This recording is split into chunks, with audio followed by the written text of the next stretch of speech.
can I borrow your jacket? That classmate of mine, who's practically begging at my feet, is a notorious blonde bombshell in our class, or in simpler terms, she's quite a rebel. Why is she doing this to a normal, or even more plain than normal, person like me? Apparently, she forgot to wear that thing women usually wear. Looking at her pleading with such urgency, I couldn't help but give in. My name is Jacob Miller. I am a high school senior, like any other. By the time you reach your senior year in high school, you're probably thinking about college entrance exams. Being that my only talent is studying, of course, I'm doing my best to prepare for the SAT. When I go home, I study, and when I go to my tutoring sessions, I study. And of course, I study at school. But when the class assignment was shuffled in junior year, I ended up in the same class with an unexpected person to watch out for. Her name is Alyssa Parker. She is adored by everyone, the delinquent gal. It's worth repeating that she is a delinquent, otherwise known as a rebel. Her flamboyant blonde hair, long nails, and short skirts, and never tried to follow the school rules. And yet, she always manages to just barely avoid being held back, due to her attendance and grades remaining just good enough to pass each year. Moreover, since she participates enthusiastically only in school events, teachers are unable to suspend her from school even if they give her a warning.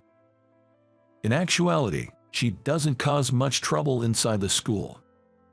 But there are many rumors about Alyssa. She's undefeated in fights, or that she single-handedly took down a girls' gang, or that she's been involved with countless men.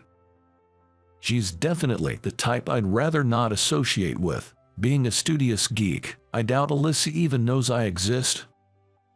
Even though we're in the same class, we rarely talk. Her constant chatter during class is honestly stressful, but other than that, she doesn't interfere with me. I was not approached for conversation, and the semester ended just like that. Then time passed, and it was the middle of the second term. The second term is typically when school events like school travels are held, but third year we don't do anything that formal. However, our high school, and usually, has adopted a system of classroom duty rotation. It's a system where a boy and a girl pair are chosen by drawing lots, and they perform tasks like unlocking the classroom in the morning, airing it out, and erasing the blackboard.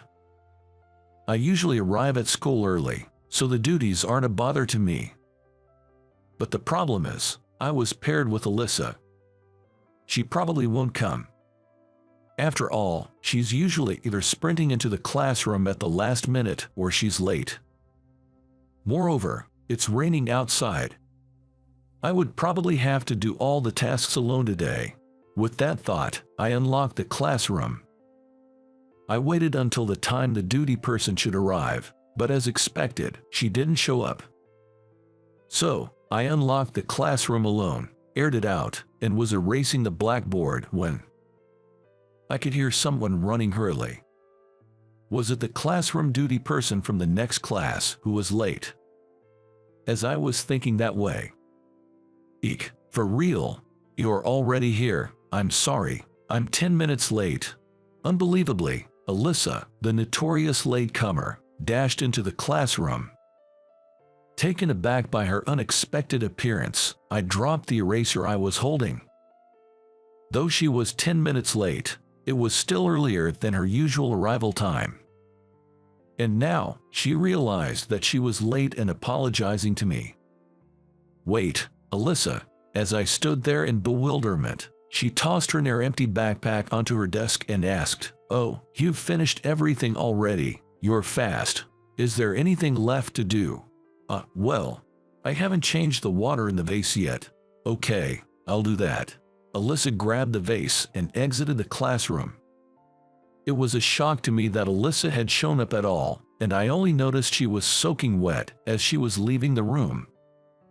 She must have run to school, thinking she was going to be late. I hope she wouldn't catch a cold. And yet, she took an extraordinarily long time to come back, even though she just went to change the water in the vase. I wondered if something happened, but we weren't exactly friends, so I sat down at my desk and started studying. Then, 10 minutes later, hey, I heard a voice from behind me. It was coming from the door at the back of the classroom. Turning around, I saw her looking awkwardly in my direction. Holding a vase, when our eyes met, she asked, "Will you listen to my request?" A favor, from her, for me. I turned to her in confusion. Upon closer inspection, her face was flushed. On top of that, she was acting strangely. What? Then she put the vase on a nearby desk, quickly slid over to me. And then she suddenly bowed down deeply. "What? Can I borrow your jacket?" she exclaimed in a voice almost like a shout. "My jacket? Why? If you're wet, you can change into gym clothes." That was what I thought. She was wet and wanted to change clothes. It's fall now. There's a risk of catching a cold. So, I thought gym clothes would be a better option. I suggested that to her. But she didn't look up. Silence lingered for a while. If it was the usual bubbly and noisy Alyssa, she would have replied something like, "Oh, that might be a good idea." Something was wrong.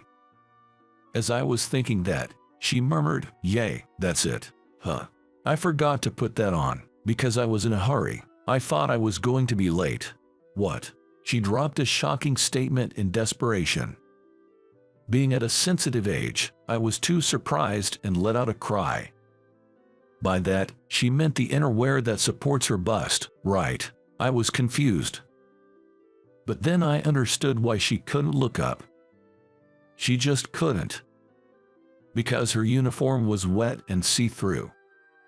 Nothing stood out on her see-through back. There's no sign of that which should be there. That means she's wearing nothing underneath her uniform. I hurriedly took off my jacket, draped it over her, and then turned my back on her. Indeed, there was no point in wearing her gym clothes in this state. The blazer was thick and would easily hide the front. You can wear this. Is your home far away? One stop by train. In that case, why don't you go home wearing that for now? If you leave now, you should be able to come back by second period. It would indeed be tough for a girl of her age to attend class in this condition. Especially since there's PE class today. When I said that, she whispered, "Thank you." Then she grabbed her bag and left the classroom. Of course, afterward, I was asked by my friends and teachers, "What happened to your jacket?" But if they knew that I lent it to Alyssa, I would have to explain the whole situation. So, in a split second, I blurted out a stupid joke with a straight face. I got mugged. Since I'm not the type to say such things often, it was well received by those around me. I lied to the teacher, saying I didn't manage to get my laundry done in time. But my silly joke would later come back to haunt me. Because Alyssa appeared during the second period. Even though I said that, honestly, I thought Alyssa would play hooky today. She was attending class properly that day. "Oh, Jacob, I'll wash and return your jacket tomorrow, okay?" Alyssa shouted out loud, and coupled with my joke, a surreal joke about Jacob, who got mugged by Alyssa, spread like wildfire. And when Alyssa, who had heard that, got extremely carried away and said, "Jacob, lend me your notebook." "Hey, hold on, that one's not finished yet." She started to tease me like this, and people around me started to tease, "Jacob is being mugged by Alyssa again today." So, I created a notebook for Alyssa so that she could take it. Getting it back every time is a hassle, and while my notes are verbatim from class, the notebook is simplified so even Alyssa can understand it. They say you need 3 times the knowledge to teach someone, and that's exactly true. When trying to break things down so that they can be understood at Alyssa's academic level, I felt my lack of knowledge. I need a good vocabulary, too. Making Alyssa's notebook was fun in my life of repeating the same studying every day. I wrote thinking that even Alyssa would understand if I wrote this clearly, but she would always ask, "Hey, Jacob, what does this mean? I don't understand just this part." Every time she said that, I was filled with determination to make a notebook that was even easier to understand, and that she wouldn't say she didn't understand. Well, initially, I had just prepared a notebook that was simplified very basically.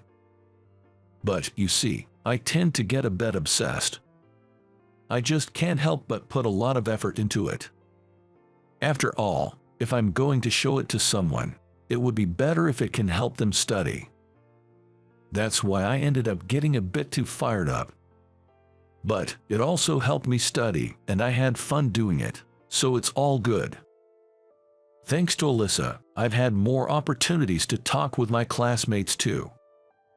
As we continued like this, time flew by, and the second semester was about to end.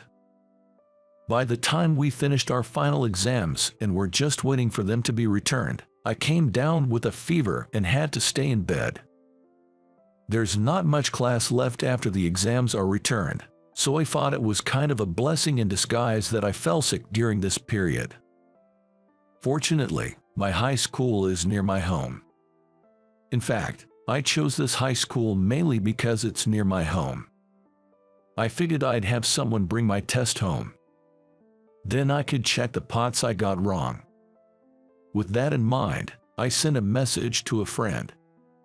"Hey there, are you okay, Jacob?" Surprisingly, the one who came was Alyssa. "Why, Alyssa?" I was shocked when I got a reply from my friend saying, "Alyssa has taken your test." It seems Alyssa came to deliver my test in place of my friend. "Sorry for the trouble, thank you." "No worries. I also had something to tell you, Jacob." As I sat up, Alyssa handed me the test paper.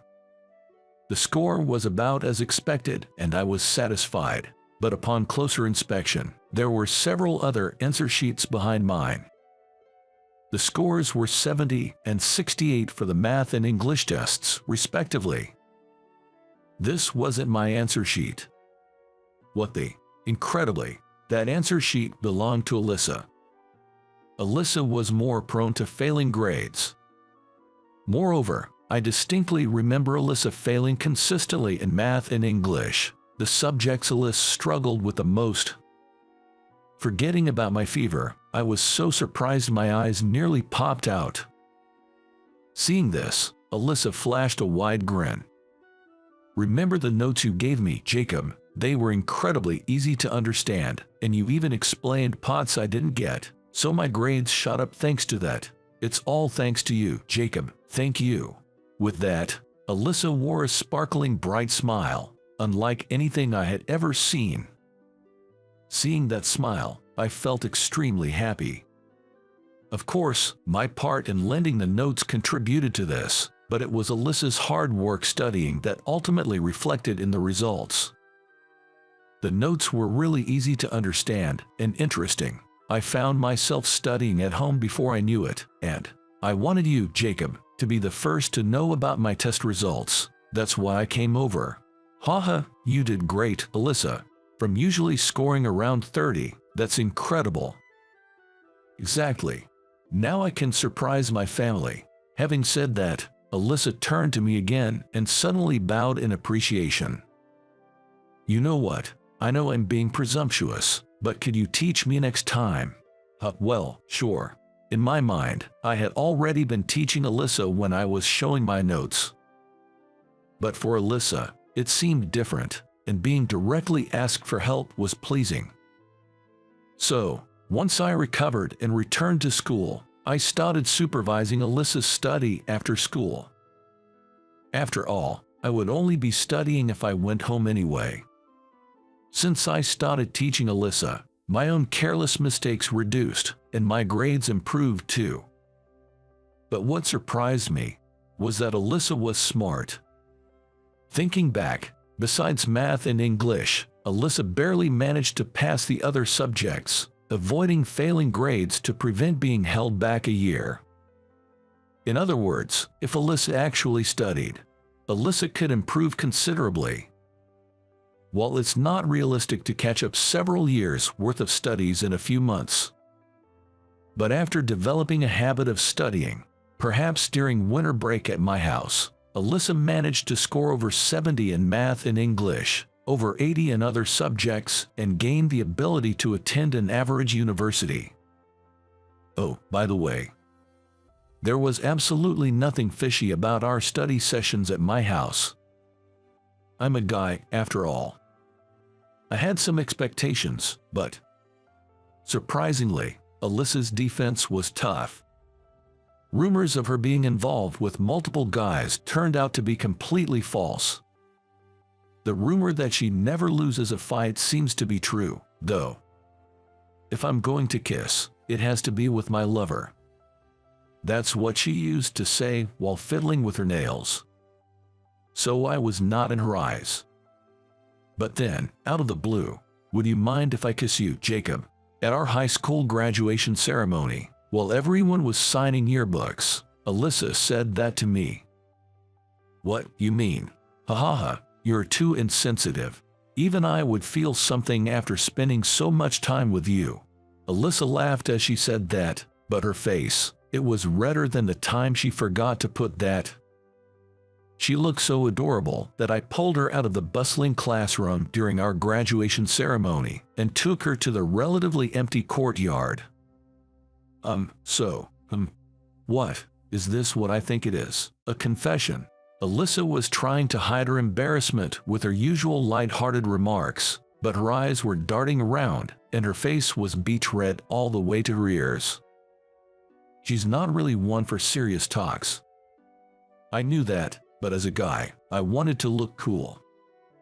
Yeah, that's the plan. I mean, I like you, Alyssa. When I said that, Alyssa started to mumble. No, she was grinning and trying to hide it, and she made a weird face while saying, "I'm happy. This isn't a dream, is it?" with a shy smile. I gathered up all my courage and kissed her. It was my first kiss, and it's still fresh in my mind. Even now, 10 years later. Hey, what are you looking at? My high school yearbook. It's been 10 years since then. Now, we're both 28, married, and living together in a small apartment. Although we'll be moving into a house soon. So, while packing, I found the yearbook and started reminiscing about old times. Yikes, that's my embarrassing past. No, throw it away right now. All your photos are from when you were a Jersey Shore girl, aren't they, Alyssa? Stop, don't look. Alyssa, who used to be a flashy party girl, had transformed into a sophisticated college student after high school graduation. We went to different colleges but would teach each other the classes we attended, sharing our knowledge. Of course, we went on regular dates too. So for Alyssa, who had left her partying days behind, the yearbook was a reminder of her embarrassing past. But for me, it's a cherished memento, and I have no plans to throw it away. Hey, don't get too excited, you'll startle our baby. That's true, Alyssa said as she rubbed her belly. She's working hard to nurture the fruit of our love. That's something I can't do. So instead, I'm determined to protect Alyssa and our soon-to-be-born child. With that resolve, I closed the high school yearbook and gently stored it in a large box full of family albums. So, how was that? Your subscription to our channel encourages us to continue producing content. See you in the next video. I never imagined ending up like this for a business social. Hey, you've been looking grim, James. Hey, you, help him loosen up a bit. Seems like James is interested in you. The drunk CEO called over a VIP hostess who was attending to a colleague next to us. It was because I had been intently watching that hostess. As instructed, the VIP hostess sat down next to me, reached out towards me, and started to touch me. She moved her gel-polished fingertips slowly. Just being touched by her feminine, gentle hands made my body tense. I was looking at her beautiful face, feeling extremely nervous. My name is James Taylor. I'm a 31-year-old divorced man working in hospital administration. I divorced my wife, Jane, 3 years ago. Jane was a truly wonderful woman, and I still sincerely appreciate that I met her. So why did we divorce? The blunt truth is, being with me was nothing but a negative for Jane. James, I'm home. I'm making dinner now. Jane would say that and rush into the kitchen. However, she was surprised to see that I had already prepared stew.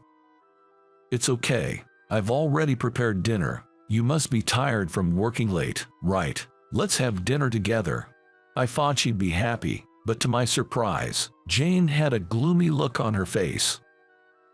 Stew was supposed to be one of her favorite dishes, so I wondered what was wrong. James, I'm sorry. Sorry for what? I didn't understand why Jane was apologizing. But then, she said something unexpected. I'm the worst. Having my husband make dinner. From now on, I'll prepare something in advance when I'll be late from work. You don't have to do that. No, it's my policy to balance both work and housework. Jane said that and continued to blame herself throughout dinner. For me, it was not a bother at all to cook for Jane. I was excited and looked forward to her return home, hoping she'd enjoy the meal. I thought that in this day and age, housework shouldn't just be a woman's responsibility, but should be a shared task between spouses. But apparently Jane didn't see it that way. Jane and I are the same age. After graduating from a prestigious private university, she started working at a major bank. She's a competent woman.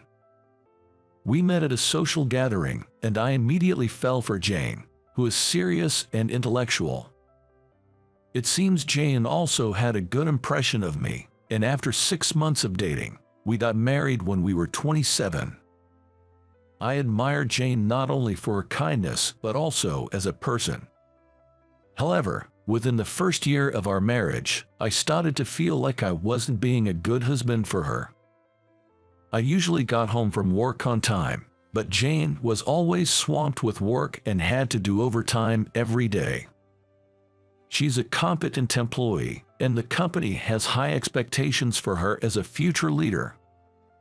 I supported her and wished she would let me handle the household chores so she could focus on her work.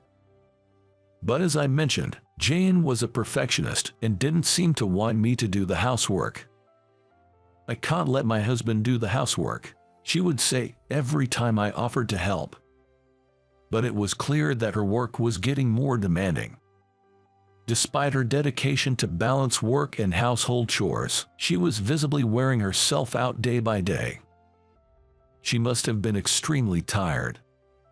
She has become less talkative and more hysterical on more occasions. Just the other day, when I suggested getting takeout since she didn't want me to cook, the conversation took a terrible turn. So you're saying the food I make isn't good enough? No, that's not what I mean. I tried to calm her down, but she didn't speak to me for the rest of the day. I know Jane didn't act that way because she wanted to fight with me. She was simply at her limit. Not wanting to push my beloved wife any further, I proposed a divorce to Jane. I see. Divorce, huh? Jane quietly accepted my proposal. Of course, since I was the one who suggested the divorce, I intended to pay alimony. But Jane declined. Even though the amount might not mean much to her as she was working for a big corporation, it was a matter of my feelings. I explained this to her, but she still refused. It's fine. I understand that I wasn't a good wife. No one would love someone like me. Unlike the hysterical Jane I had known recently, she looked genuinely sad at that moment. Still in love with Jane, I yearned to hold her tightly in my arms. The wish will never come true since we've decided to divorce. there must be plenty of men more suitable for Jane than I am. So, we got divorced and began separate lives. After divorcing Jane, my co-worker and friend, Mark, suggested I should seek new relationships. "You're still young. Let's look for a new romance. I'll set up a mixer for you." I appreciated Mark's sentiment, but I wasn't quite ready to meet someone. Apparently, I loved Jane more deeply than I thought. It also seemed somewhat inappropriate to look for another woman so soon after divorcing Jane. I felt guilty, wondering whether I, who had caused Jane sadness, had the right to find happiness. Now that I was divorced, with more time to spare, I began to devote myself to work more than ever. Thanks to that, I was given more responsibility at work. Lately, I've been personally noticed by the director of the hospital, which I'm grateful for. Before I knew it, 3 years had passed since I divorced Jane. However, I hadn't been involved with any women since then, and there wasn't a single day I forgot about Jane. Even though our relationship was supposed to be over, she would likely continue to live in my heart. Living a life of going back and forth between work and home, one day, the CEO suggested we all go for drinks at a club in downtown LA. I'd like to deepen our friendship with you guys, who have been managing the hospital administration so appropriately.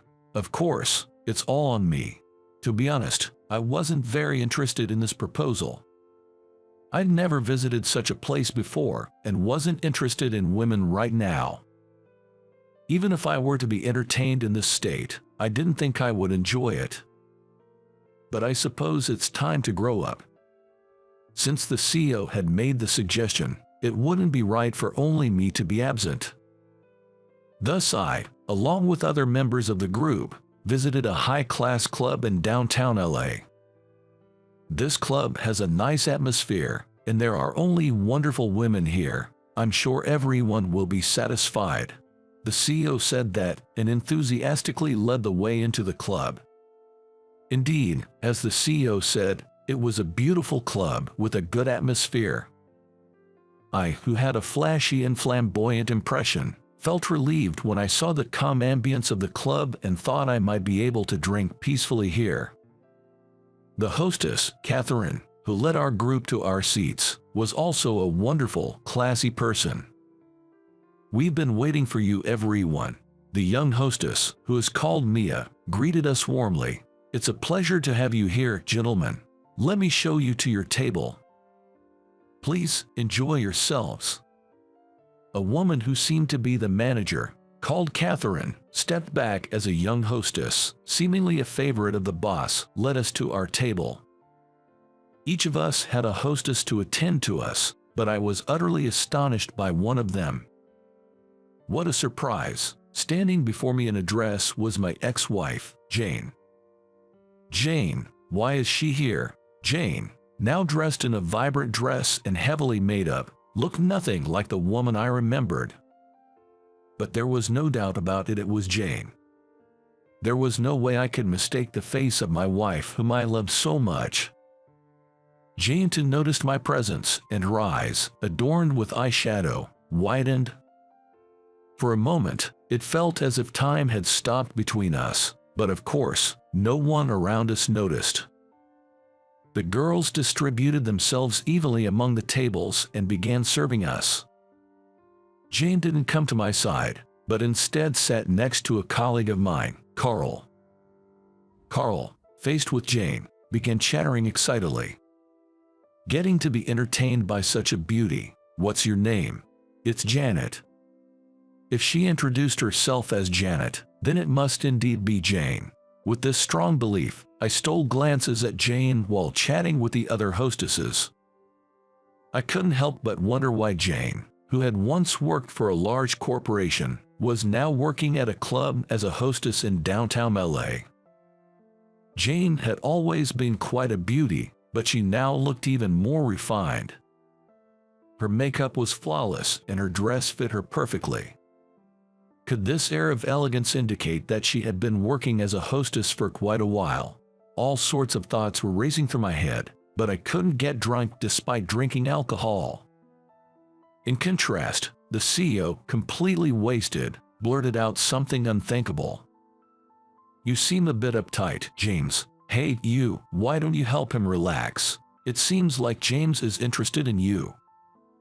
The intoxicated boss called over Jane, who was serving Carl. It was because I had been gazing at Jane. As if being ordered, Jane sat next to me, stretched out her hand towards me, and started to touch me. She moved her fingers, beautifully painted with gel nails, slowly. Being touched by such feminine, graceful hands, my body stiffened. She, too, had a bitter look on her face. Jane must never have imagined running into her ex-husband in a place like this. As she touched my thigh over my suit, I, filled with intense nervousness, looked into the face of Janet, or rather, Jane. Up close, I couldn't help but be taken aback by her sultriness and beauty, accentuated by her vibrant makeup. But at the same time, I was getting a somewhat tired impression from Jane. Of course, hospitality work can be a tough job, and fatigue would inevitably accumulate. Yet, beyond that, I felt a shade of worry in her, as if she was troubled by life itself. "Janet has got your heart racing, hasn't she, James?" With no way of knowing what was going on in my heart, the onlookers, including the boss, were laughing amusingly. In the midst of all this, only Jane and I, each with our own thoughts kept hidden, wrapped up the night at the club. Why was Jane working as a hostess? I may be overstepping, but I want to know. Thus thinking, I sent Jane an email for the first time in 3 years. The email seemed to have arrived, but there was no reply even after a week. Perhaps being contacted by me may have been annoying to Jane. But something stuck in my mind, so I decided to visit Jane's family home directly. According to a mutual acquaintance, Jane is currently living at her family home. I quickly decided to take some cookies and visit Jane's family home on my next day off. Actually, this is my second time visiting Jane's family home. Jane's parents were self-employed, affluent and refined people. But they seemed to have a policy of not getting too involved with their daughter, so my introduction to her parent was casual. I thought they would ask me more about myself, so I was somewhat taken aback when they calmly approved our marriage. Jane had said this about it. "My parents are obsessed with my sister Alice, and they don't care about me." Jane has an older sister named Alice. While Jane was a refined beauty, Alice was a glamorous beauty with modeling experience. Still, to my eyes, Jane was the more attractive of the two. Alice had led a splendid life and was married to a man who ran an accounting firm. She is a woman who belonged to what you might call the winning team. From Jane's parents' point of view, they may have gone through many twists and turns when raising Alice, as she is the eldest daughter. But when it came to their second daughter, Jane, I assumed they realized there was no need to interfere so much in her upbringing and approached it with a detached attitude. However, when I visited Jane's family home, I was confronted with a shocking reality. Why is it so run down? After a long time, I was astonished to see Jane's family home. The building itself was large and grand, but the garden was completely overgrown. Even though a gardener used to visit regularly and the garden was always kept neat, now the weeds were growing wild and there was even bulky trash left outside. Feeling uncomfortable, I stepped onto the property of the house and heard a loud yelling voice. "You useless person, I want a soda, go get it for me now." When I went toward the voice, I found an obese woman with a shaggy head yelling at Jane in front of the entrance. Who is this person? I wondered for a moment, before recognizing her as Alice. Seeing the drastically changed appearance of Alice, who was once so beautiful, I was at a loss for words. What on earth happened to her? I was sneaking around in the shadows to check on the two of them. "Okay, I'll go." After being yelled at by Alice, Jane responded in a faint voice. There were deep dark circles under Jane's eyes, and though I hadn't noticed it when she was wearing a long dress at the club, her shorts revealed a large bruise on her leg. In a split second, I began to suspect that Jane might be experiencing regular harassment from Alice. "You're enjoying making me suffer, aren't you? Like in our college days, you're sabotaging my happiness, aren't you?" Becoming emotional, Alice tried to forcefully grab Jane's shoulder. Jane was trembling in fear, her body shrinking away. Unable to bear the sight any longer, I called out, "Jane," and grabbed her hand. Then we both took off running. A stunned Alice shrieked hysterically, "Where are you going?" But I paid her no mind. I ushered Jane into my car and drove off. While in a daze, Jane finally spoke up.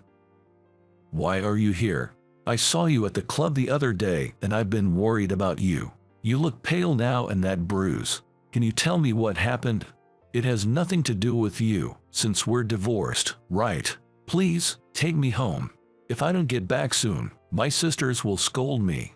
Jane said so, and repeatedly begged me to drive back to her parents' house. "Why would she want to go back there?" I told Jane. "I can't let you go back to that house." She clearly needed rest and a calm environment. I decided to take Jane to the hospital.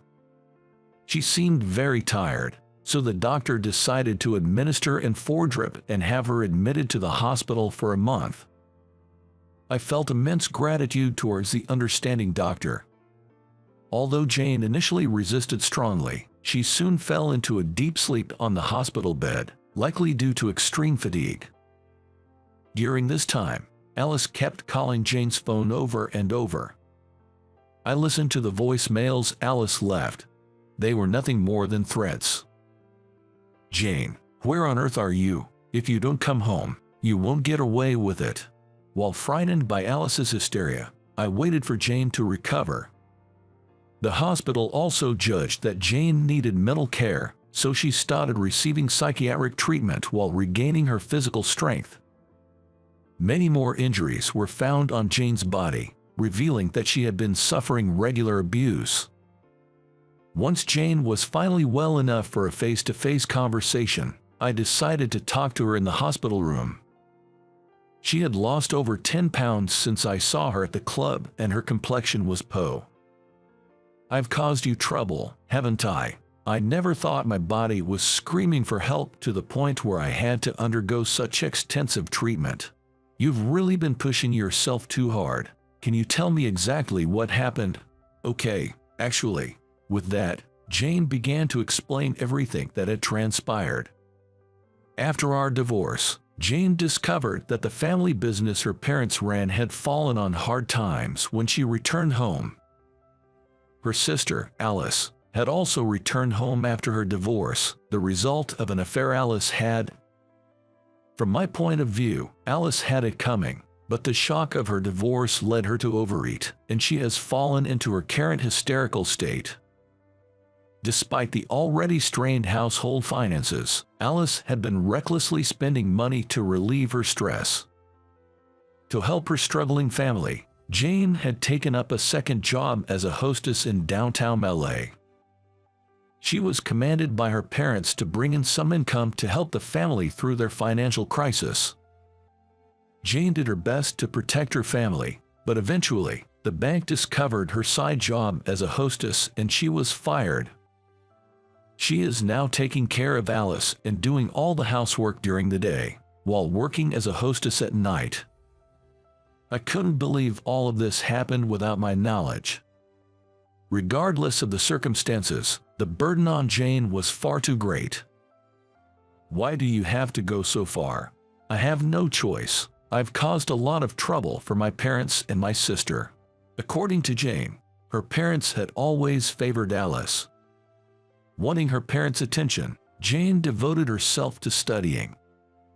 However, she failed to get into her first-choice public university and ended up attending a private university.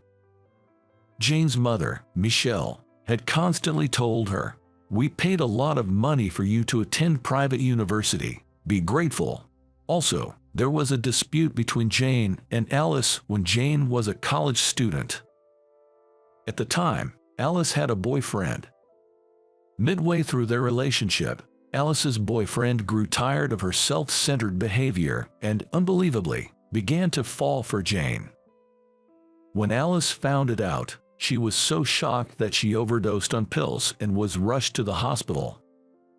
Their parents, devastated, rushed to the hospital and constantly blamed Jane. "Poor Alice, it's all because of you, Jane. You seduced him and caused this." Jane's father, Thomas, even said, "It would have been better if you were the one being rushed to the hospital, not Alice." Whether it was a flashback to that time or not, Jane continued speaking, tears streaming down her face. "I've caused trouble for my parents and deeply hurt my sister. That's why I must serve my family, and without that, I have no value." "That's not true." I grabbed Jane's shoulders and looked straight into her eyes. Her eyes, filled with tears, met mine. Even when we were married, we never had such a profound eye contact. "Jane, you don't need to associate with anyone who doesn't value you, even if they're your blood relatives. Besides, I love you from the bottom of my heart, no matter what, so never say you have no value." "James." When Jane called my name, she wrapped her arms around my back. Even without further words, we felt a deep understanding of each other's feelings. I knew then I would never let go of Jane. It was a moment of profound realization. Later on, Jane's parents repeatedly demanded me to give Jane back. So, I went directly to Jane's house and played them a recording. I have recorded everything clearly, including what happened that day with Alice. If you try to interfere with Jane again, I will also step up, I warned them. After I said that, the three of them looked as if they had bitten into a sour lemon. "What, then? Who's gonna take care of me?" Alice wailed as she said that, but surprisingly, we were able to cleanly and easily sever ties with her toxic parents. Jane's former home was in dire straits, unable to make ends meet, and considering bankruptcy. It's pitiful indeed, having to take care of Alice in such a situation. After cutting ties with her family, and a year later, Jane and I got married again.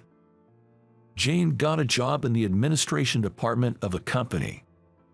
She was a former banker and an excellent one at that, so she often had to work overtime due to her colleagues relying on her. "I'll be late today.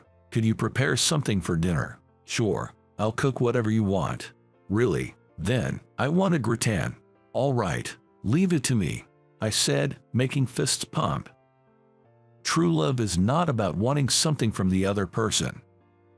It's about wanting to do something for them. I want to do something for her. This thoughtfulness is love. I can proudly say that meeting such a person makes me the luckiest man in the world. My name is Ken Jones. I'm a 50-year-old nurse working in a hospital. And right now, I'm on the verge of making a major life decision. In front of me, there is a piece of green paper with my name and signature already filled in. In other words, I was staring at a divorce paper, heaving a sigh. I have a wife, Mary, who's 3 years younger than me. We got married 5 years ago. I tied the knot at 45. We met at work, where Mary worked as a medical assistant.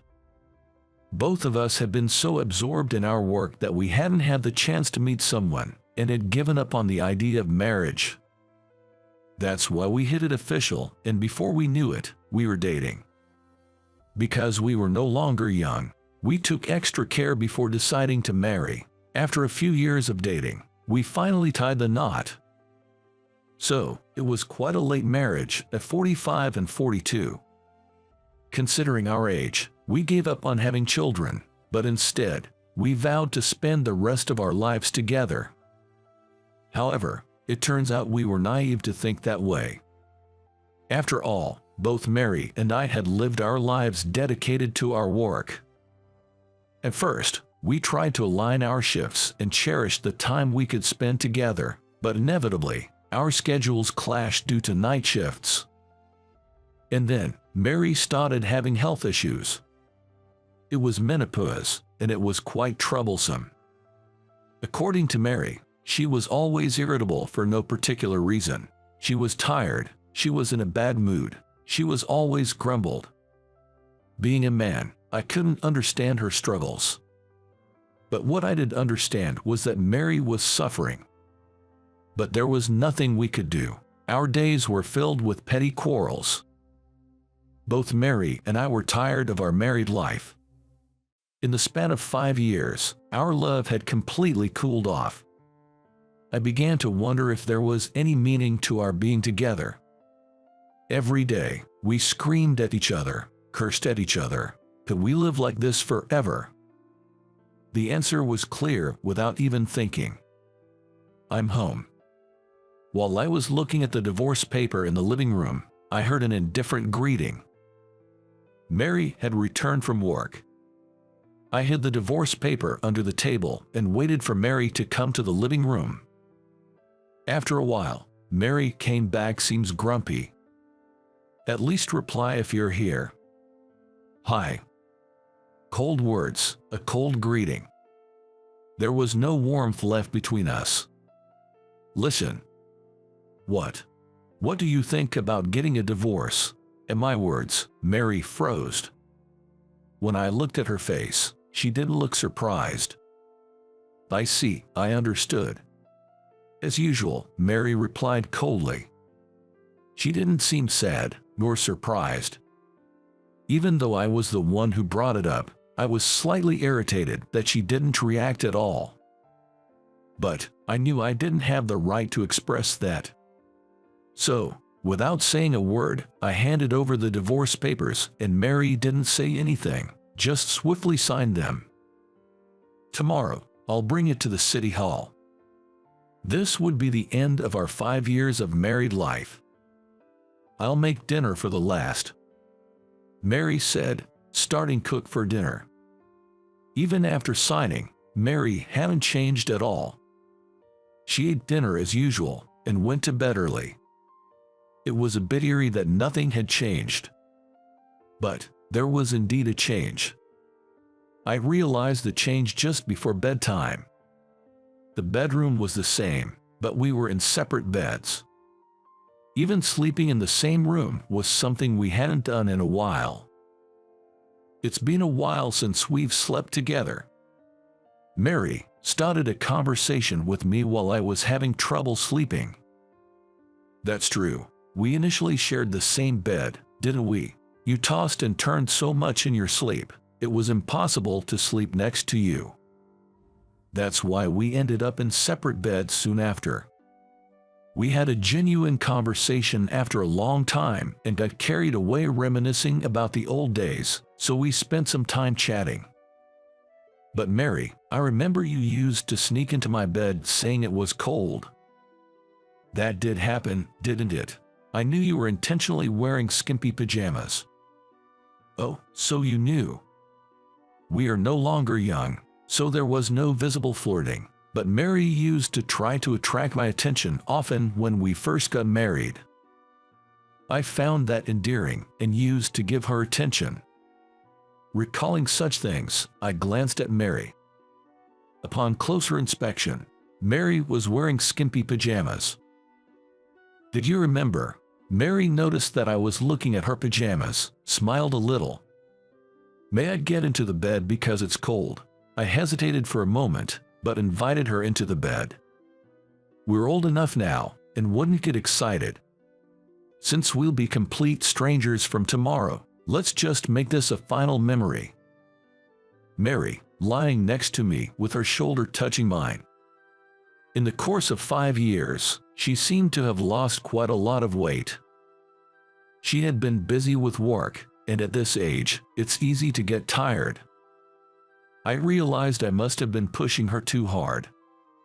That's not to say I want to go back to being married, but I don't want Mary to be unhappy. thinking about such things. Good night.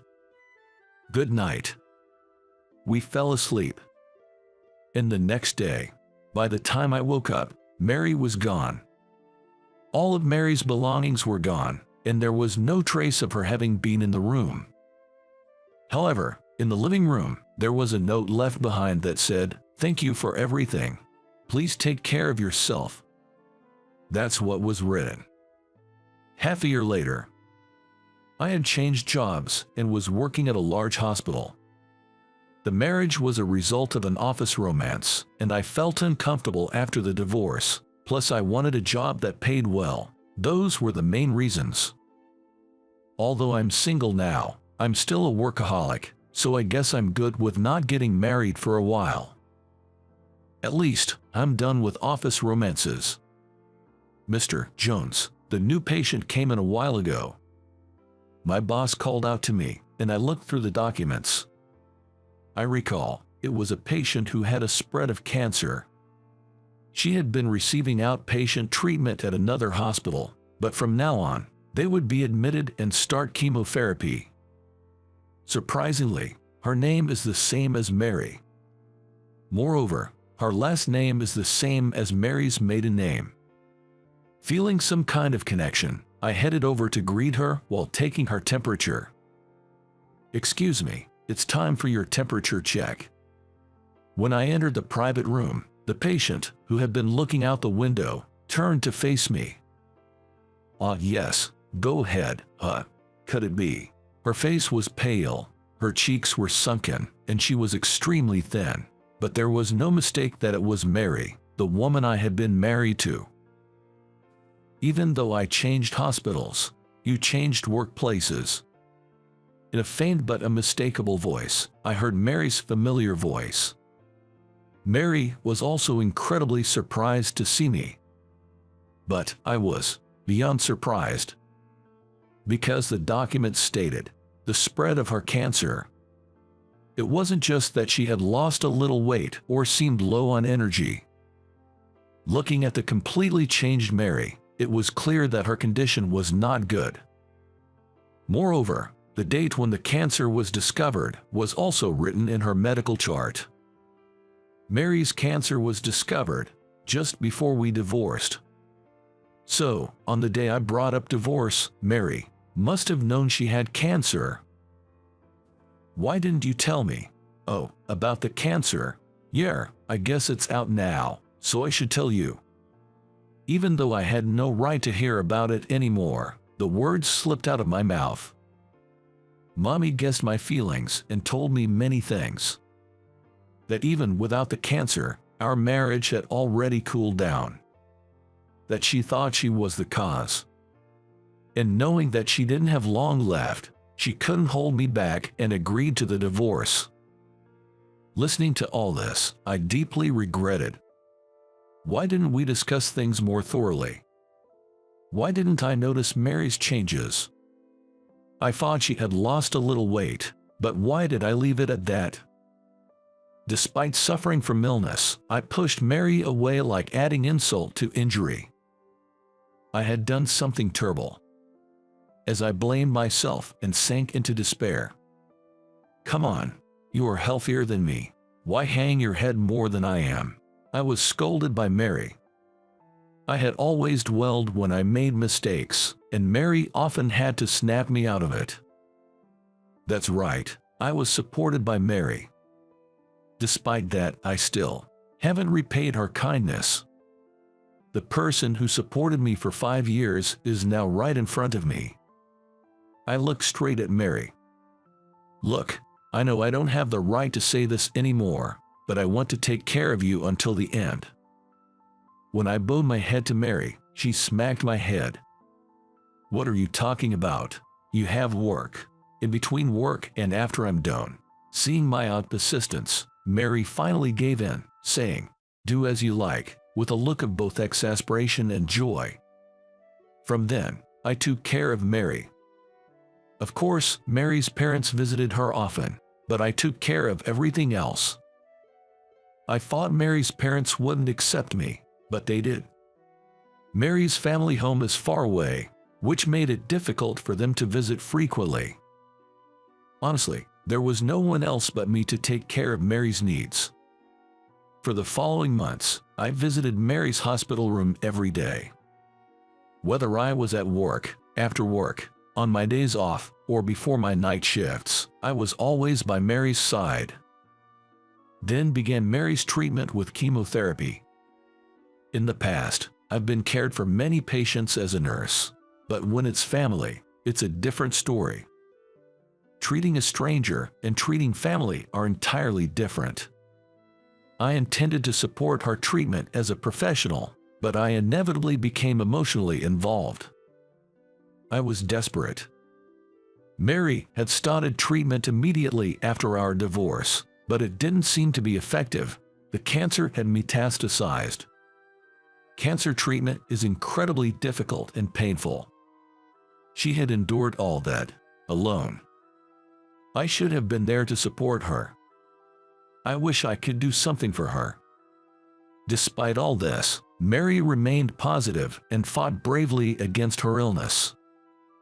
Even when she was feeling miserable, she managed to smile for me.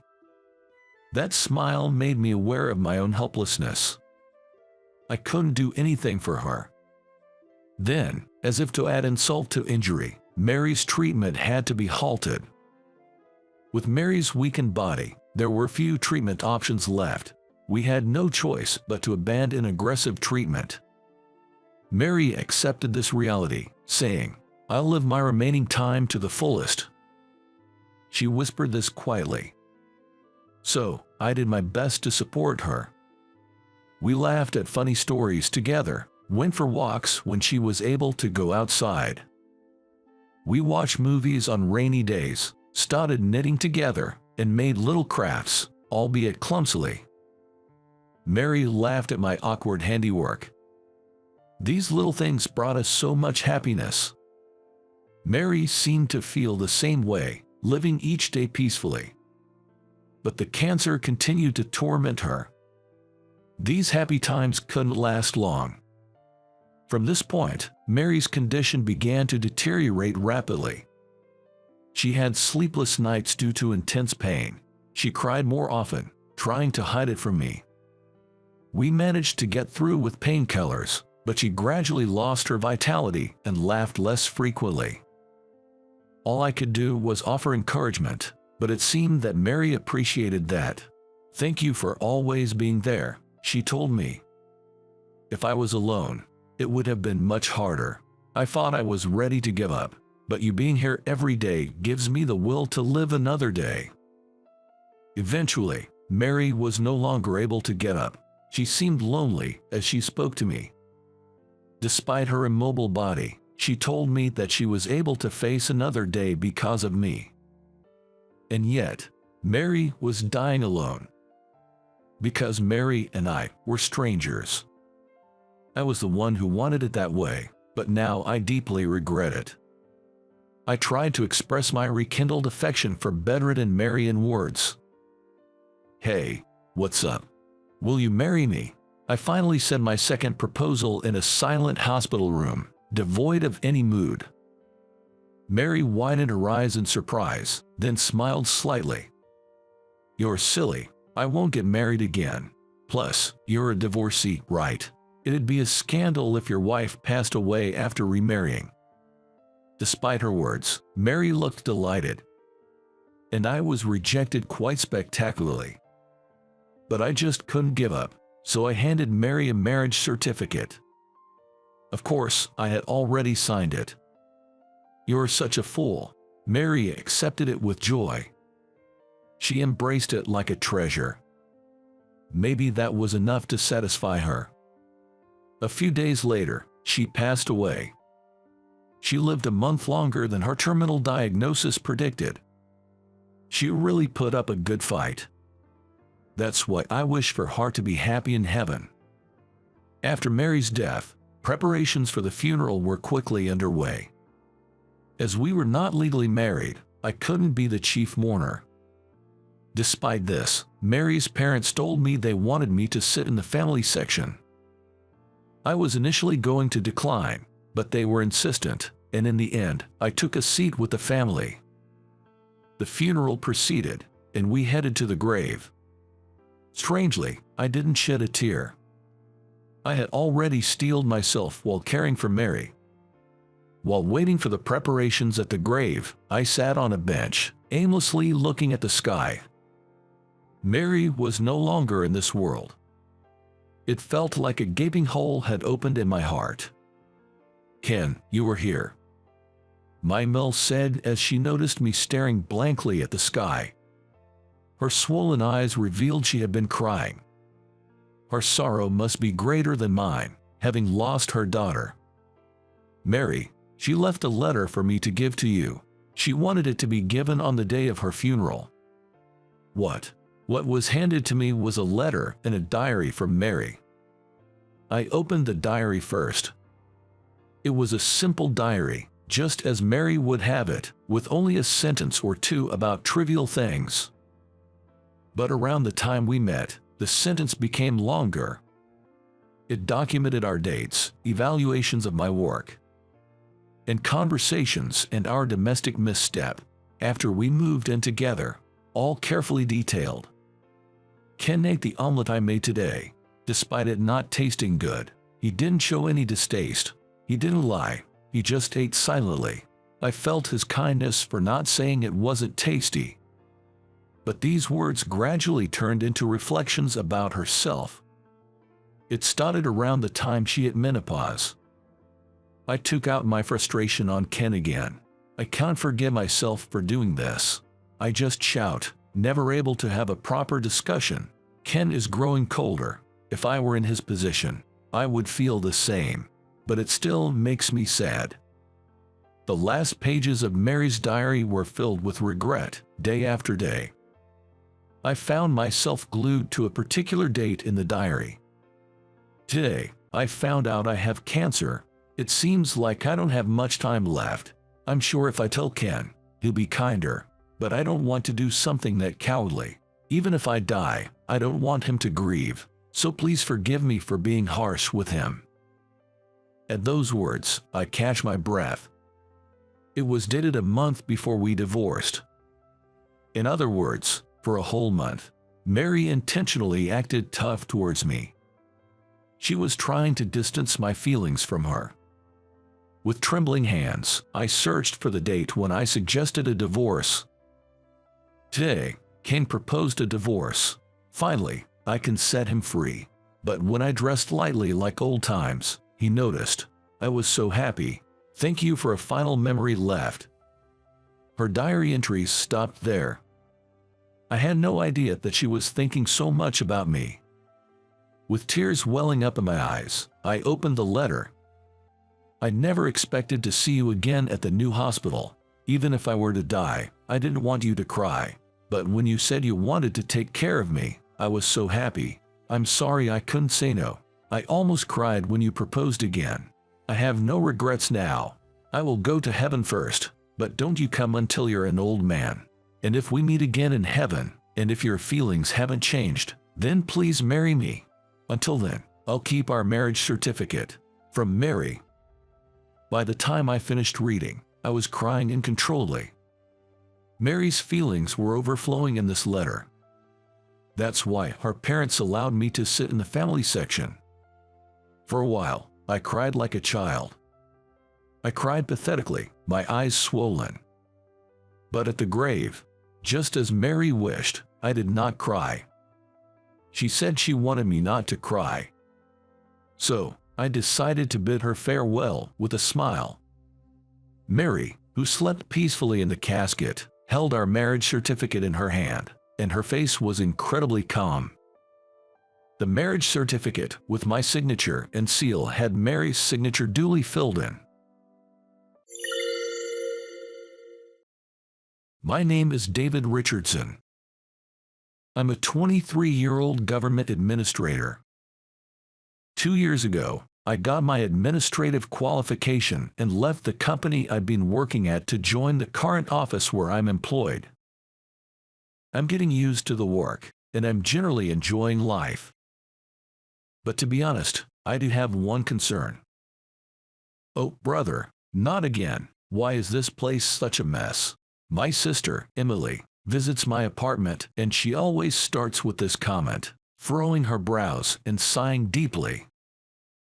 Come on, I can't help it. I'm busy with work. Listen, David, I'm telling you this because I'm worried. Living in such an unsanitary place, eating junk food all day, it's just too unhealthy. Indeed, I haven't paid attention to what I ate recently, and I've been feeling stressed living in this mess. Emily, always the responsible one, comes to my apartment almost every week, but I mess it up faster than she can clean. You're right. You're absolutely right, Emily. David, you're doing well financially now, so why not consider a housekeeping service? A housekeeping service. Yes, you pay them, and a housekeeper comes to your house and does all sorts of chores, including cleaning. Even if they can't come every day, having them 2 or 3 times a week would make a huge difference, I think. I hadn't even considered such a service before. But I'm not good at housework, so it's a perfect fit for me. Emily, thank you. I'll try a housekeeping service right away. That's a good idea. You can't even get a girlfriend with this mess, you know. At Emily's words, I blushed in embarrassment. I've never had a girlfriend in my 23 years of life. Struck by her accurate guess, I blurted out a response, flustered. Well, that's none of your business. Okay. And with a small chuckle, Emily left the apartment spotless and went home. Despite everything, I'm truly grateful to Emily. I actually have a bitter memory related to romance. That's partly why I've been hesitant to get involved in romantic relationships. During my senior year of high school, there was a girl I liked. Her name was Claire, a beautiful, kind, and intelligent classmate. Hey David, shall we study together at the library again today? Sounds great, let's do it. So, we spent almost every day studying together at the private library. Back then, I was aiming for a scholarship program at college, so I devoted myself to studying. Claire, do you know how to solve this problem? Oh, sure. You should apply this formula here. When Claire said this, I was startled by the scent of sweet shampoo coming from her long hair as she looked into her notebook. At this time, I was already in love with Claire. Once we finished applying to colleges, we would have more free time for each other. I planned to confess my feelings to her then.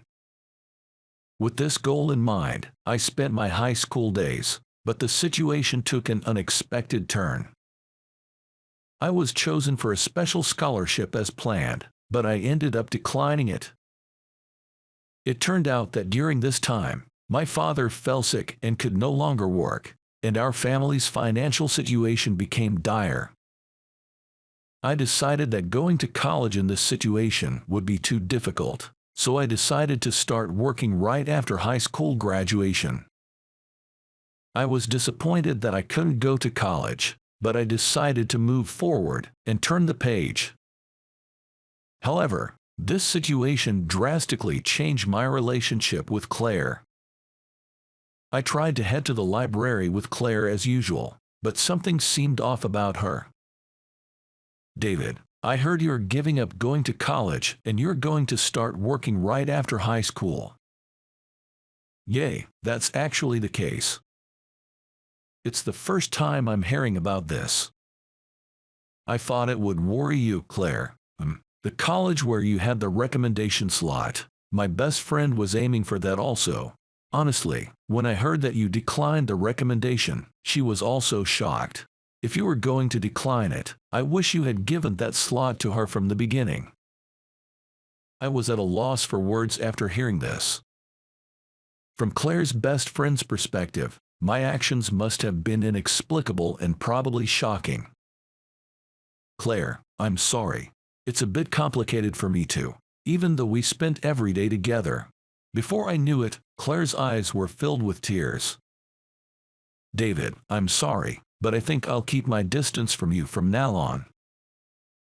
With that, Claire started running in the opposite direction of the library.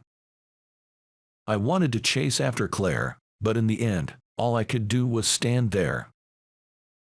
Regardless of the reason, I had deeply hurt her with this incident. So we ended up drifting apart after graduating from high school without resolving anything. I still feel guilty for what I did to her. Just as I was reflecting on my past love like this, something unexpected happened.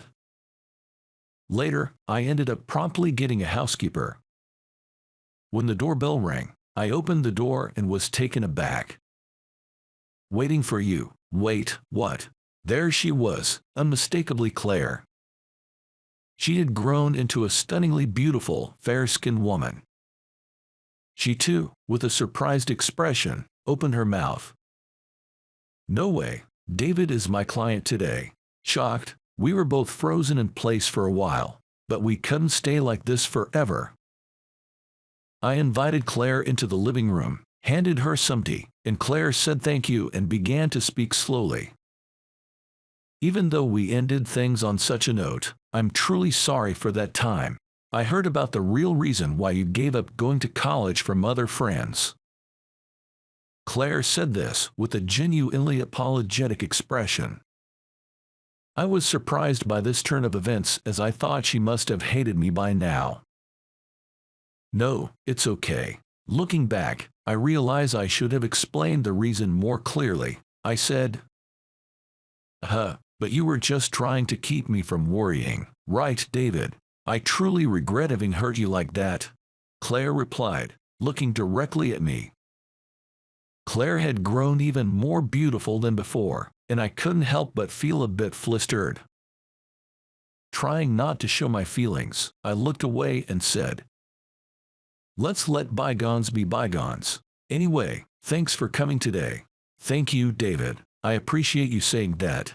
In order to apologize for what I did, I want to help with whatever you need." As she said this, Claire donned a tidy white apron with neat frills and efficiently began to clean. Being a man, there were some bugs that shouldn't be seen, but it was a good thing that I had tidied them up beforehand. Thanks to her, my messy room was transformed into a clean space in just a day.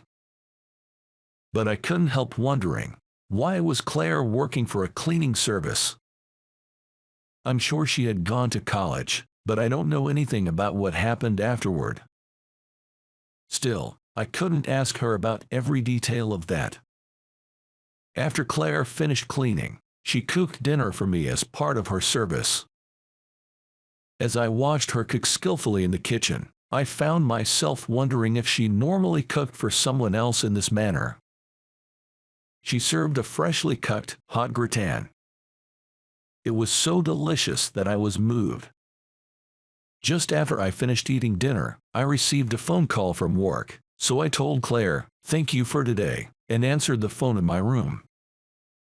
The call ended up being longer than I expected, and before I knew it, almost 2 hours had passed.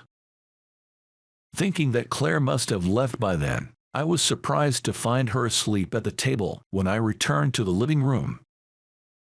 I gently shook her shoulder and said, "Claire, wake up. It's already 11 o'clock. What, it's that late already? Oh no, I have work tomorrow. If I head to the station now, I'll barely catch the last train."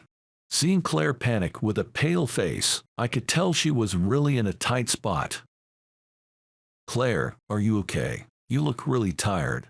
"Yes, my part-time job is really demanding, and to be honest, I'm maxed out. I'm sorry for overstaying. I am leaving now." As Claire scrambled to grab her bag, I quickly grabbed her arm. I couldn't let her go home alone in her current state. "David, what's wrong? You said earlier, Claire, that you'd do anything to apologize, right? So here's my request. Please stay over tonight." "What?" At my words, Claire's eyes widened. "I want you to cook another delicious breakfast tomorrow, and after that, you can leave. If that's all you're asking, I'm grateful." With that, Claire took a shower and immediately fell asleep in the guest room. She must have been really tired. I returned to my room and ended the long day by falling asleep. The next morning, I woke up to find breakfast ready on the table, along with a note from Claire saying, "Thank you for yesterday." I was relieved to see that she had apparently made it to work okay, but to my surprise, Susan showed up at my apartment again that night. As she prepared dinner, she began to tell me something. "Thank you so much for yesterday. I was really tired, so it helped a lot." "No problem. You do seem pretty busy though." "Well, the truth is I'm living in an apartment in a suburb of Denver with my mom. After high school, my parents divorced and things got tough financially. I had to drop out of college 2 years ago and have been working part-time jobs ever since to get by." "I see. That sounds hard. The suburb of Denver isn't exactly bustling. The transportation is not the best either. It must be tough to commute here. Also, my mom isn't in the best health, so I'm trying to help her. That's why I'm studying to get a computer certification." "You really are busy." "Yes, but I want to repay my mom for everything."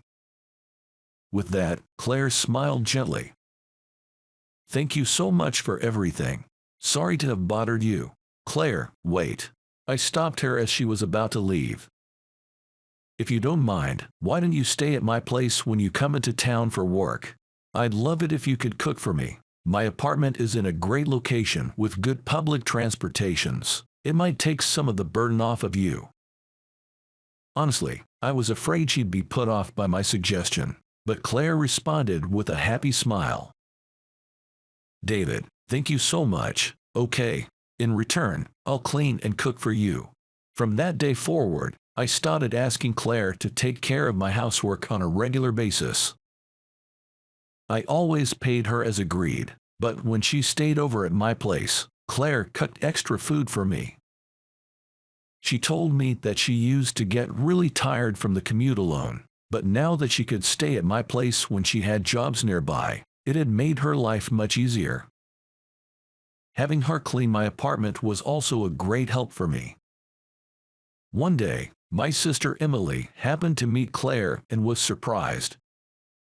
"Why is such a beautiful woman in your apartment, David?" "Emily. This person is the housekeeper."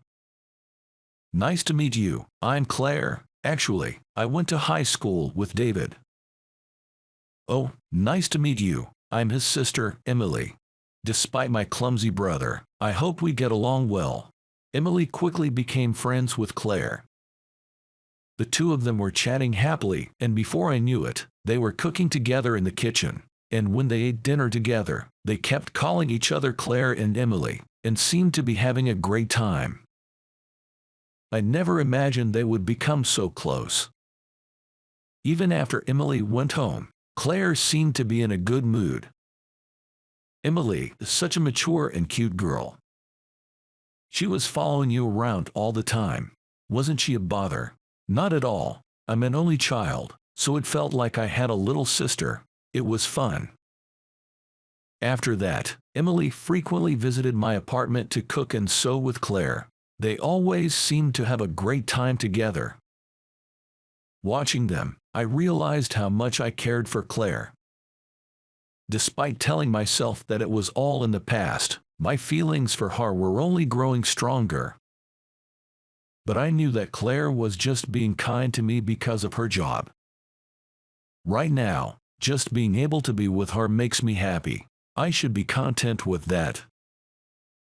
I kept telling myself that, but then an unexpected event happened. "David, I have something to tell you. I'm thinking of quitting the housekeeping service soon." "Eh, why, Claire?" I was taken aback by Claire's words. "You know, my relatives have arranged to have a meeting with a potential suitor. He runs his own business, and it seems I could get a full-time position there if we get married. It would put my mother's mind at ease, and I've realized I can't just wander aimlessly in life." Claire chatted nonchalantly while briskly handling the housework as usual. However, she never made eye contact with me. I felt both shocked and somewhat uneasy at her words. I see. Well, I feel lonely, I responded. Haha, but I'll work my hardest until I leave. With that, Claire forced a smile and left the apartment. Even if they were not in a relationship yet, it might be awkward for her to stay over at a guy's place before the formal meeting. Despite having some of Claire's homemade food available, I didn't have the appetite to eat, spending time in the living room in a daze. The next thing I knew, Emily had come over and was shocked to see me in a taste of abandonment. Hey, what's going on with you? You're just sitting in the dark, staring into space. Well, when I explained about Claire's arranged meeting, Emily was also surprised. Oh, that's unfortunate. Yeah. Seeing me crestfallen, Emily spoke up. You know, you should tell Claire how you feel. Huh. It's clear to see. You love Claire, don't you? If you don't express your feelings before she's gone, you'll definitely regret it. Even if you get turned down in the end, confessing your feelings will prevent any lingering regret. After hearing Emily's words, I realized she was right. Back in high school, we had missed each other because we didn't communicate properly. I don't want to end up like that again. I want to convey to her just how important she is to me. I decided to request Claire's housekeeping service again, and waited for her to come. When Claire visited the apartment as usual, I stood directly in front of her. Claire, I have something to tell you. Huh, what is it? I've never been this nervous in my life. But if I don't share my feelings now, I will definitely regret it. That was far scarier than getting turned down. I've always loved you, Claire, ever since high school. That hasn't changed even now that we've reconnected. As I confessed, Claire was surprised and looked at me. Honestly, it felt like my face was on fire, but I had to finish.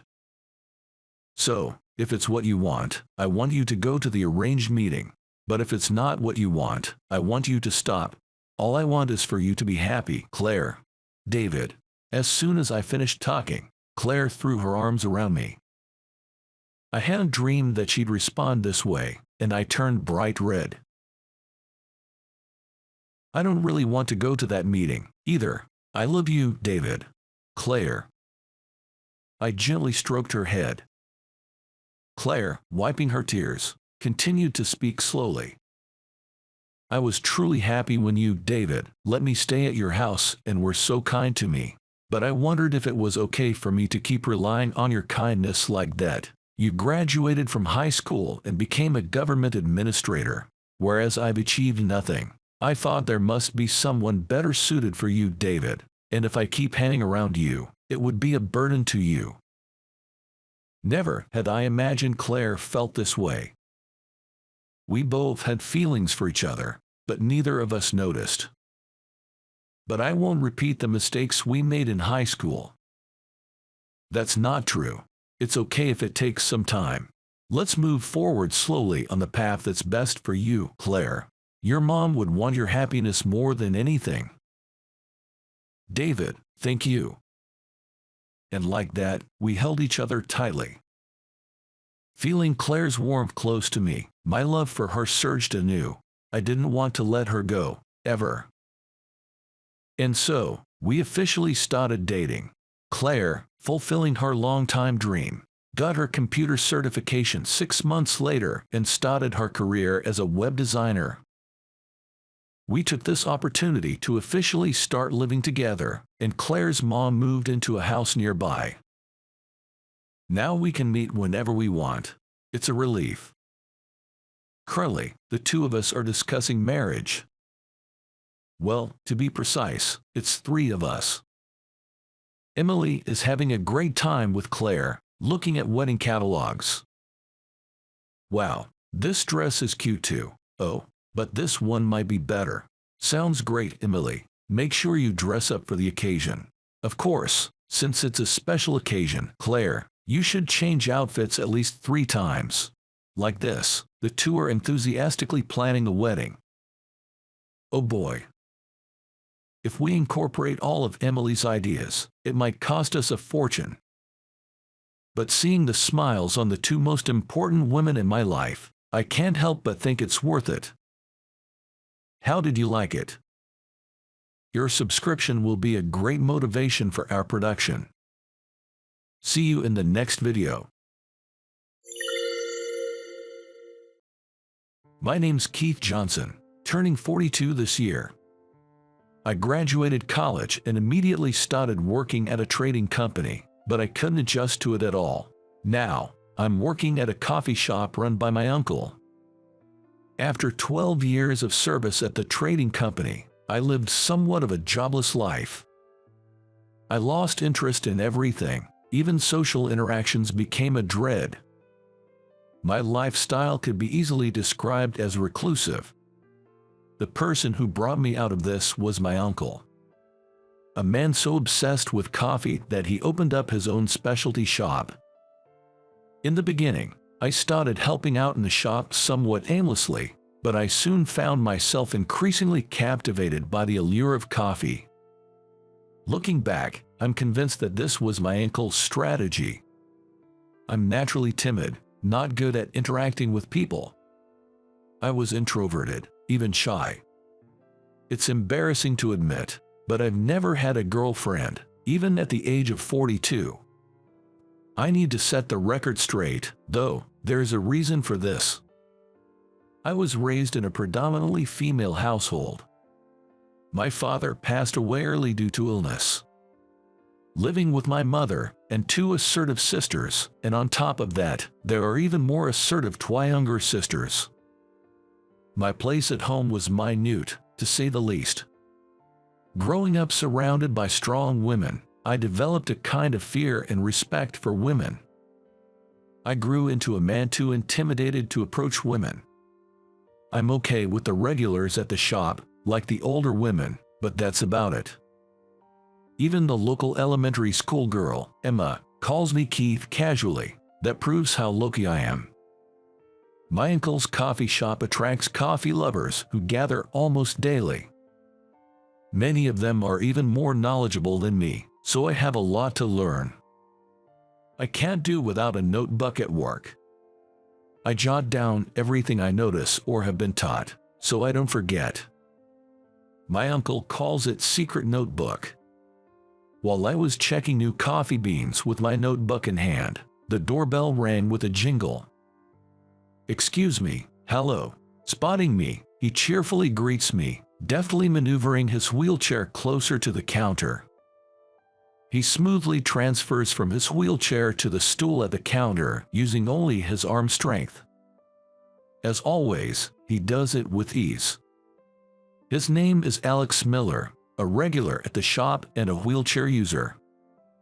When we first met, I didn't know how to act. Should I help him? If so, how should I assist him? All I could do was fret. As I stood there worrying, Alex, just like today, smoothly sat down at the counter and laughed. Don't look at me like I'm performing a circus act. From the day we met, Alex and I became good friends. Alex, a coffee lover who frequents this shop, is a treasure trove of knowledge for me. Eager to learn everything, I listen to Alex share his knowledge. Despite being best friends, Alex is only 28 this year. He is 14 years younger than me. And yet, Alex seems far more mature than me. I feel like he's experienced a much denser life than mine. Despite probably having had difficulties that he couldn't share with anyone, Alex was always cheerful. He's the kind of guy who laughs off the fact that I quit my job and stayed home for a few years. Currently, Alex is working as a translator from home and often visits the shop to take a break. He often works at the counter with his laptop until closing time. Many of our regular customers are also fans of Alex. Alex is ridiculously handsome. And he's so polished it's somewhat intimidating. I once went shopping with him for clothes. At that time, The outfit that Alex had chosen for me has now become my go-to for important events, just waiting for its moment to shine. But even someone as flawless as Alex has a weakness. Alex has a twin sister. It seems that he simply can't stand up to her. I've been to Alex's house a few times. I've met his mom, but I've never met his sister. I heard some somewhat scary rumors from our regular customers around the same age at the shop. The most common rumor is that she used to be a punk. I didn't ask Alex directly, but I heard this from our regular customers and the clerk. As someone who's not good at women, assertive women are my worst nightmare. I swore to myself that I would definitely keep my distance. Who would have thought that such a turn of events was waiting for me? That day, after working at the shop until closing time, I drove Alex home. His home is on the way, so it is no big deal to drive him home. I ran into Alex's mother, Marianne, who had just come back from her part-time job, at the entrance. It had been a while since I saw her last, and Marianne has a strikingly beautiful face. As we were making small talk, Marianne suddenly clapped her hands together as if she had an idea. Then she said to me, "Keith, would you like to go on a blind date?" I was flabbergasted at the sudden proposal of a blind date. But Marianne, with a grin on her face, moved the conversation forward. Basically, she was suggesting that I go on a blind date with the rumored sister. The ex-delinquent almost slipped out of my mouth, but I managed to hold it back. Alex said, "That's a great idea." Surrounded by the parent and child, I felt cornered with no way out. She's a bit older, but I think a gentle guy like you would be perfect for Evelyn. That was the first time I learned her name. Apparently, she's currently living alone and working as an office worker at a printing company in the neighboring town, Nebraska. The fact that she hasn't been around since she started working only fuels the ex-troublemaker theory. But I don't know anything about her, and shouldn't her thoughts on this matter too? Marianne smiled at my flistered response. "Everyone's a stranger on a blind date, it'll be fine." I had no rebuttal to her completely reasonable opinion. In the end, they kind of pressured me into agreeing to just meet her. Sooner is better, and the date and location were decided on the spot. Marianne was quick to set everything up before I could change my mind. The following Sunday, a somewhat fancy cafe in the middle of a park. That's where I was going to blind date Alex's sister. The weather was incredibly nice, and the park was filled with families. When I told my uncle that it was a blind date, he let me have the day off without a second thought. Alex would be there too, figuring I'd be nervous at first. I wore the outfit Alex had chosen for me and waited for them to arrive. "Keith, sorry to keep you waiting," Alex's voice called out. I turned around to see Alex in his wheelchair, smiling. Standing behind him was a woman who looked just like him, a real beauty. Upon seeing her, I was momentarily lost for words. I thought, I've never seen such a beautiful woman before. She had the same face as Alex, whom I was so used to seeing, but she was incredibly beautiful. And she looked very grumpy. Probably forced to come here by Alex. Her face seemed to be saying, "I'm not happy about this." "Oh, this is my sister, Evelyn. She's a 28-year-old office worker." Evelyn gives a small nod in response.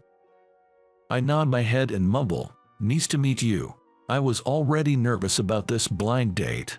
Besides, I saw such a beauty, I couldn't find the words to say. "Are you both nervous?" Alex teases. Without missing a beat, Evelyn's hand slaps the back of Alex's head. She's quick. There might be some truth to the rumor that she used to be a bit of a wild one. "Don't tease people like that," Evelyn says in a slightly husky voice. "For someone like me, who isn't a fan of the high-pitched voices typical of some girls. Evelyn's voice was perfect. I don't remember much of what happened after that. Alex kept the conversation flowing, and Evelyn and I responded with yes and no. That was our blind date. When Alex left, we sat in silence, and time seemed to stand still. Thank you for today. I appreciate you taking the time out of your day off too. Evelyn's eyes meet mine as I begin to stutter. Feeling as though I'm being stared by her, my words trailed off. No, I should apologize. Alex and the others pushed you into this, Evelyn says, bowing her head. She seemed far removed from her wild past, which left me speechless. As I sat in stunned silence, Evelyn stood up, quickly grabbed the check, and said, "Well then," before leaving. Her brisk movements didn't give me a chance to stop her, leaving me stunned. I didn't expect to be left alone. And she even paid the bill. At least the blind date mission was accomplished. I gazed at the park, thinking that as long as we had met, Alex and the others would be satisfied. The next day, when Alex came into the shop, he asked me about what happened after he left, but there was no progress and nothing to talk about. Evelyn left before me. I said, trying not to look at Alex. He then handed me his phone. What? Call Evelyn and set up the next date. I pushed Alex's phone back, repeating, I can't do that. She seemed so unhappy, and I was sure she didn't want to see me again. I'd let her pay for the coffee even though she's 14 years younger, and I figured she must be annoyed. As we shoved phones back and forth across the counter, the doorbell rang, announcing a customer. Welcome. As a reflex, I greeted the customer with a smile and saw Evelyn with a sour look on her face. I froze for a moment. I nodded to Evelyn and moved over to Alex. What, Evelyn, are you off work today? Alex, surprised to see her out and about on a weekday. I took a day off. You see, there was a solo exhibition for Professor, but more importantly, you shouldn't be going out dressed so lightly. Evelyn responded, placing a blanket on Alex's knee. In her hand, she held a small silver oil heater. She probably brought it because she was concerned about Alex, who tends to feel unwell when it gets cold. Oh, the wood carving exhibition, right. It's next week, isn't it? Apparently, she had come to help set up the wood carving exhibition that starts next week at the community center. Evelyn, a graduate of a fine arts college, seems to have majored in wood carving. It's difficult to make a living solely from it, so she's now selling small wooden carvings as a side job. I have some of my works there too. You should check them out, Evelyn said with a light smile. Her whole demeanor changes when she smiles. She has a beauty that seems somewhat irritable when she's not smiling, but when she smiles, she looks cute. It's a softer image than I had of her during our blind date, and it's quite a pleasant surprise. Maybe this is where I need to muster up my courage. I plucked up the courage to speak to Evelyn. Thank you for the other day, Evelyn. Upon hearing my sudden address, Evelyn seemed taken aback and her shoulders shivered. Without looking at me, she answered in a small voice, "You're welcome." For some reason, I didn't feel like she disliked me. I might be conceited, but she seemed shy. "Would you like to go out sometime?" I blurted out the words before I even realized it. It seems like my desire to know more about her got the better of me. Seeing her surprised look, I pressed on. Eventually, after my plea to go out on another date, Evelyn gave in. This was the first time I had ever pleaded so earnestly with someone. Of course, this was all thanks to Alex's support. I don't think I could have invited her out on my own. Our date was set for 3 days later. The meeting time was in the evening after work.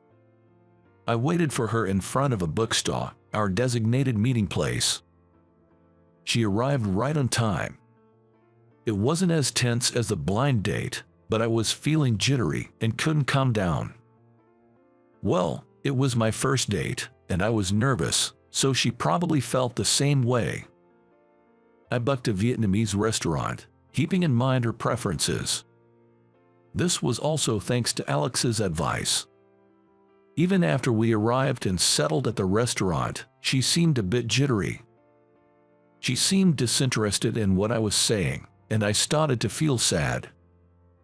The conversation wasn't flowing, and she wasn't eating much.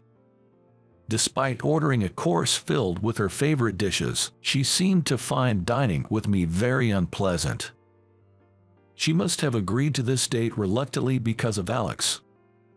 As I thought about this, I started to feel more and more downcast. I had mustered up all my courage, but it felt like I had swung at thin air. "I'm sorry, I think I forced you into having this meal with me." As I put down my chopsticks and said this, Evelyn, who seemed surprised, looked at me. It might be the first time today that our eyes met squarely. "I'm sorry too. I wasn't really paying attention."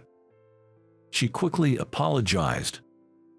Being considered by someone younger made me feel pathetic. It must have shown on my face. She looked at me with a truly apologetic face. "I promise I won't invite you out again, so please relax." Managing a smile, I relayed this to her. In response, she placed her hands together and bowed her head in front of me. "I'm really sorry. I'm so distracted thinking about Alex's date." Evelyn, with her hands together and bowing as if praying to me, apologized again and again. Tonight, it seemed Alex was also going on a date with a girl. And apparently, it would be their first time going out, just two of them. Alex was undoubtedly popular, but he never had a girlfriend. He told me once that he didn't want to bother the person he liked because he often had to be mindful on dates. That's why he didn't have a girlfriend. So, this was Alex's first date. I could understand why my sister, Evelyn, was on edge. I mean, there are many obstacles, like restrooms, steps, and stuff, right? I'm just worried if Alex might mess up in front of the girl he likes. Considering this, I made a suggestion to Evelyn. "Well then, let's go and secretly watch over Alex's date." Evelyn looked puzzled at my suggestion and exclaimed, "Huh." She probably never imagined that I would suggest such a thing. I quickly stood up with the bill in my hand. "You know where they're having their date, right?" Evelyn nodded affirmatively and took my hand. I had heard that she did wood carving, and her palm, full of calluses, proved that she was serious about it. I was somewhat pleased to discover this new side of her. The place where Alex and his date were was close to the restaurant where we were dining. It was an Italian restaurant, well equipped with accessibility features. I went there with Alex a few times. Peering through the large window, I could see Alex and her. People passing by gave us suspicious looks as we hid across the busy street, secretly watching them. From what we could see, there didn't seem to be any problems. He was with a cute girl, reminiscent of cotton candy. They looked like a perfect couple. I thought Evelyn's concerns were unfounded. But, as she continued to intently watch the two of them, Evelyn's expression was dead serious. At that moment, I wondered if this might be the reason for the rumors about her past as a delinquent. "Hey, can I ask you something?" "What? I'm a bit busy right now," she replied, still focused on watching Alex. Watching over Alex in his company, Evelyn was indifferent to my questioning. "Is the rumor about you being a former delinquent true?" "What? Are you crazy? You just asked this to me." Taken aback by my question, Evelyn unintentionally stood up and shouted. Realizing that she would be noticed by Alex and his date if she wasn't quiet, she quickly crouched down and glared at me. "I don't fully understand what delinquent means, but I am not one," she said. "So, I asked her why such a rumor had spread. She puckered her lips in irritation. The reason of it all was a fight with a classmate. Back in high school, there was a girl who often bothered Alex. One day during gym class, that girl purposely blocked Alex's wheelchair with her belongings. Unable to exit the classroom, Alex attempted to get past the items but ended up toppling over with his wheelchair. When Evelyn found Alex in this state, she was livid and attacked the girl. She dragged the girl through the hallway to Alex and forced her to apologize. The girl cried loudly, refusing to acknowledge what she did. Evelyn, who dragged the girl around while she was crying out loud, later became a feared entity. That's said to be where the rumors of her being a former delinquent started. She admits that she may have gone too far, but she smiled and said she had no regrets. She probably thought that girl was trying to get Alex's attention. Evelyn said she also came to that conclusion as an adult, but she couldn't forgive it. So, the supposed ex-delinquent sister was just a sister who loved her little brother. The misunderstanding somehow made me chuckle. As I was laughing quietly, Evelyn smacked my back. "Evelyn, would you seriously consider dating me? I know I'm like an old man to you, but what do you think?" Her eyes widened in surprise at my confession, while I was crouching hidden behind the shrubs. No good. I gave it another push, and Evelyn stood up, brushing off the fallen leaves on her knee. She started walking, so I hurriedly followed her. As we walked shoulder to shoulder, Evelyn looked up at me from the corner of her eye. Then she said, "Show me that thing of yours." "Excuse me, here, now." You showed it to Alex, but not to me. With a harsh whisper, I gulped. "Show me that, your notebook." By that, Evelyn meant my notebook where I jot down what I study about coffee. I have showed it to Alex once. Apparently, Evelyn heard about it from Alex. I wonder why she wants to see such a thing. While puzzled, I pulled the notebook out of my bag and handed it to Evelyn. Taking the notebook, Evelyn sat on the edge of a flower bed and started flipping through it. After about 5 minutes, she looked up from my notebook and smiled. "You passed." What passed? As Evelyn returned my notebook to me with a smile. I was clueless. "Looking at this notebook, I can see what kind of person you're, Kita. I can tell you're very sincere and serious." Is this what they call hot and cold? Suddenly, my heart started pounding. "So I'm sure there are many things I don't know, but please take good care of me," Evelyn said, bowing her head to me. The sudden turn of events left my mind reeling. "Does this mean you've agreed to be my girlfriend?" I couldn't help but confirm, and instantly, I felt an impact on the back of my head. It seems she still had the habit of hitting first. That day, we talked about our dreams for the future. I have a dream of becoming a barista. Evelyn had a dream of becoming a wood-carving sculptor. When it comes to talking about our dreams, we both get excited.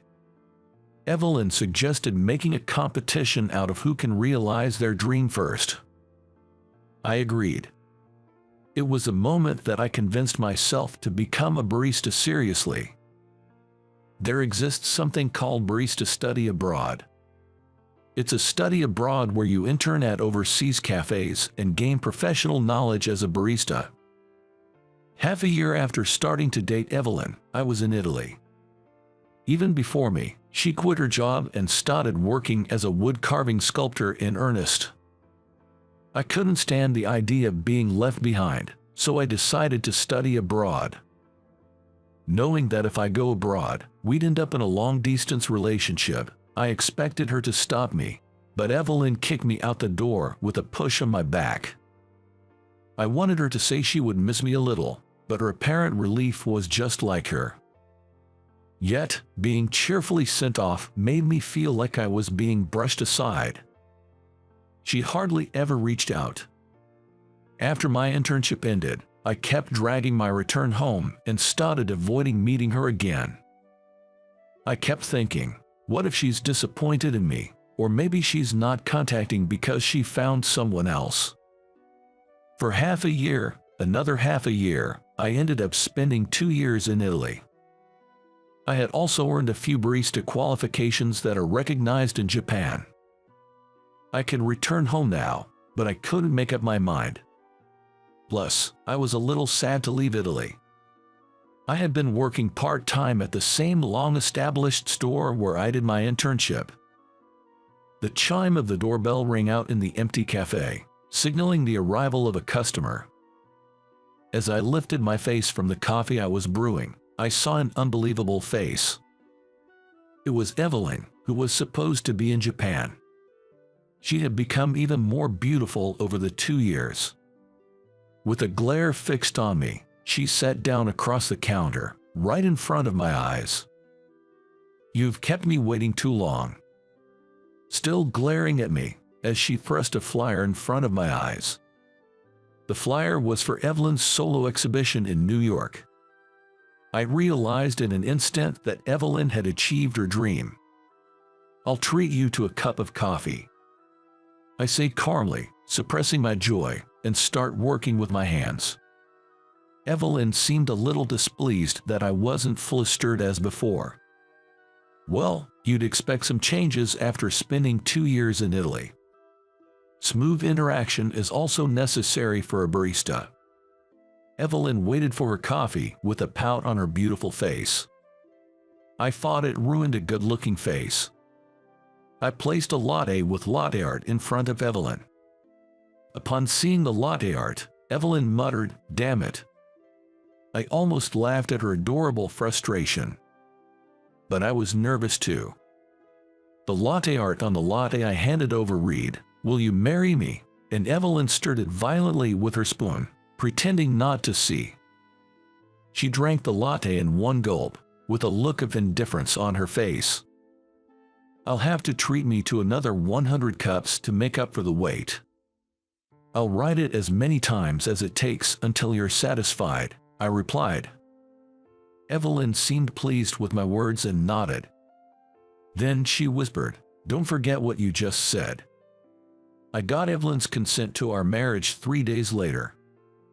When I murmured, "You fell pretty easily, didn't you?" she hit the back of my head with a surprising force.